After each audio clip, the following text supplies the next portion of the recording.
ఆదివారం దేవుల్లో నాటబడతాం, మళ్ళీ సోమవారం లోకంలో నాటబడతాం, మళ్ళీ మంగళవారం సినిమాలో నాటబడతాం, బుధవారం పబ్లో ఉంటారు. కొంతమంది ఎలా అంటే దే ఆర్ ఎవ్రీవేర్.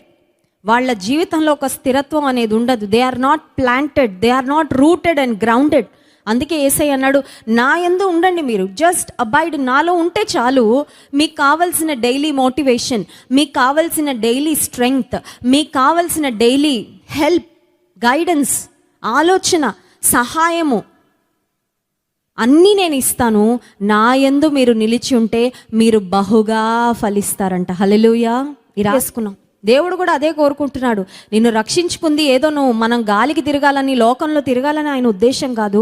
బహుగా ఫలించాలి. అయ్యా నాకు బహుగా ఫలించాలని ఆశ ఉంది. What do I do? ఏం చేయొద్దు, నాలో నిలిచి ఉండు అంతే. లోకంలో అక్కడ ఇక్కడ తిరగొద్దు. నాలో ఉండి, నాలో ఒక కాలు, లోకంలో ఒక కాలు, అక్కడ ఒక కాలు, ఇక్కడ ఒక కాలు వేసి నువ్వు ఫలించాలంటే ఫలించలేవు. Just abide in me. ఈ రాత్రి